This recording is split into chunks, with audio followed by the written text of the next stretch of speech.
各位朋友好我哋又翻嚟，日日都咁講啦。咁日日都咁講咩啊？日日都咁講英文啦。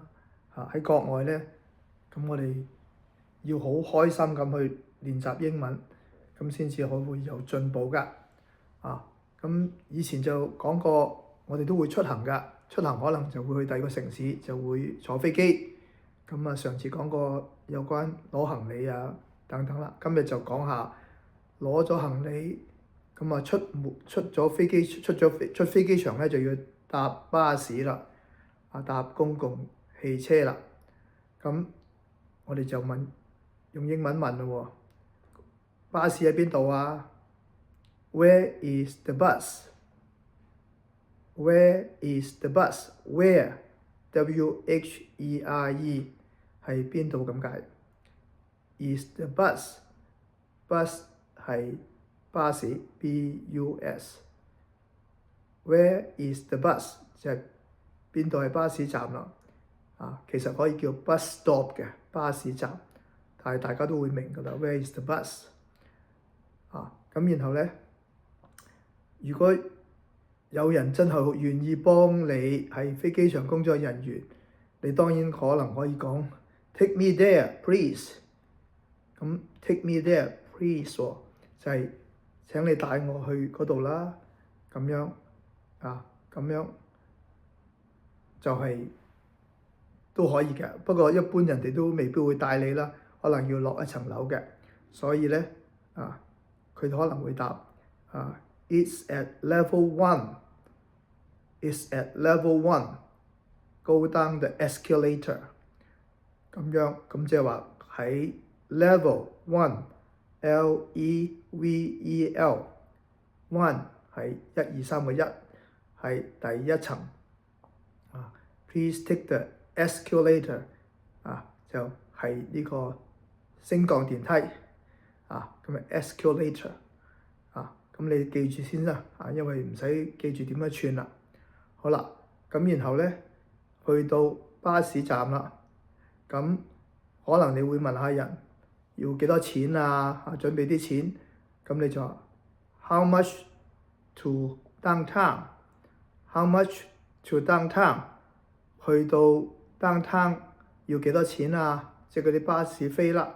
咁樣 downtown 係 D-O-W-N。T-O-W-N 8個字母咧組成係市中心咁解。How much to downtown？咁就係幾多錢然後咧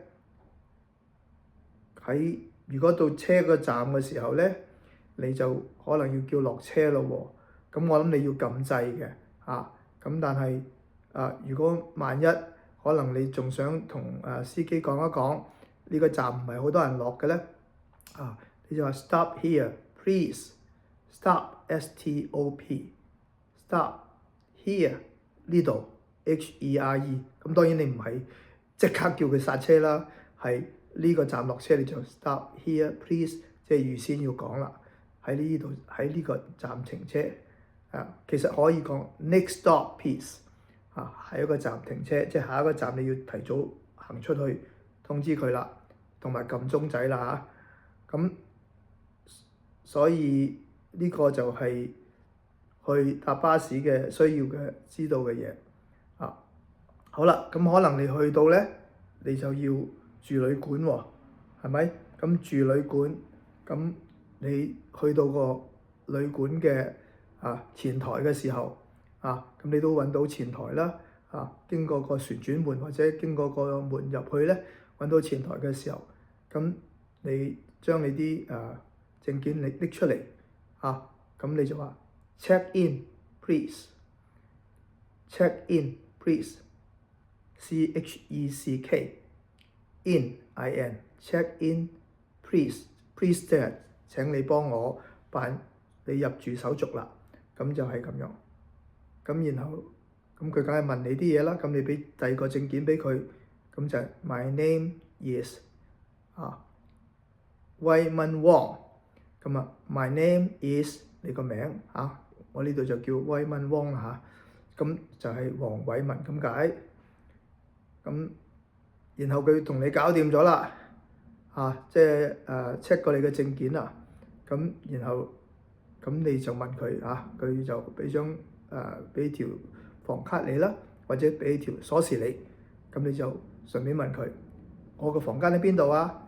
咁就 Where is the room？Where is the room？Where 其實係問喺邊度都係叫 where，W-H-E-R-E 我個房間喺邊度啊？咁樣room 就係嗰個房間啦咁佢會話俾你聽第幾層㗎點樣去嘅譬如 It is at the 5th floor。It is at the 5th floor。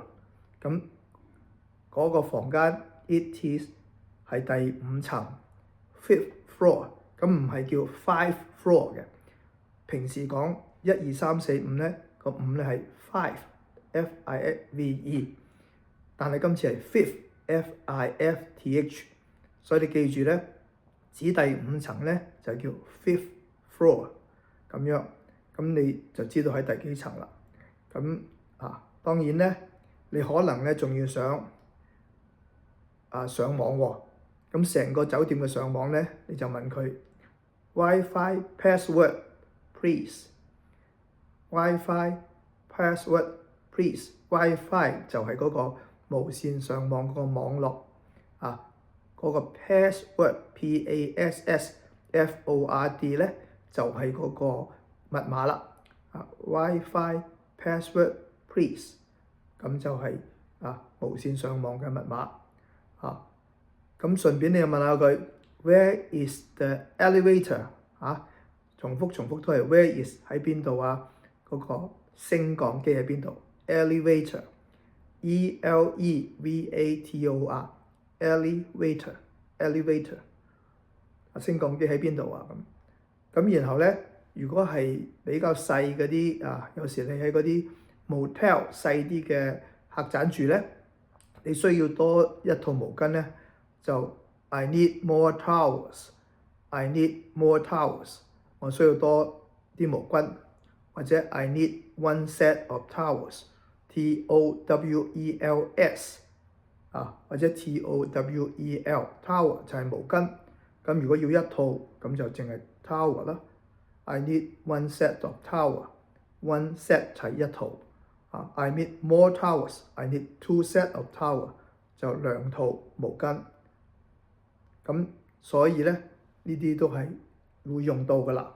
咁然後當然退房嘅時候咧你就翻前台就話 check out please。check out please。C-H-E-C-K check out check in 就係入住 ，check out 就係退房啦。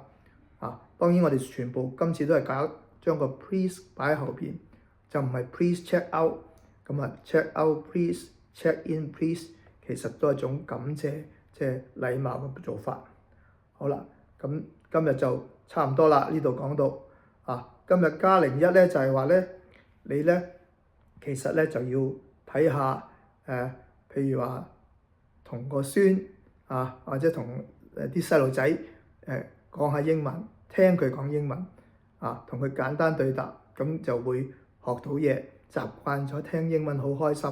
咁如果你有孫或者下一輩啲細個嘅年青人係可以同你傾偈同佢玩咧，咁佢講嘅英文咧你就留意聽，係喺英文嘅環境嗰度。咁另外再加一個咧就係想英文用想法即係你諗住啲英文。咁因為你諗住啲英文嘅時候咧，譬如話嗰杯咖啡好好飲喎，This is a good coffee。咁你覺得 coffee 好飲，咁你就講出嚟係嘛？或者就算唔講 this is 都好 good coffee。咁你同嗰個主人俾一杯咖啡你，你話 good coffee 或者個茶樓飲嘅咖啡好飲，咁同個侍應講下，同個 waiter， 咁佢都會好開心㗎，係咪？咁今日就講到呢度啦，今日比較長啲。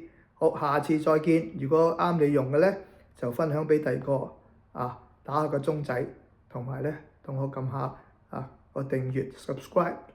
咁下次有新片出，你就會知道啦。多謝各位。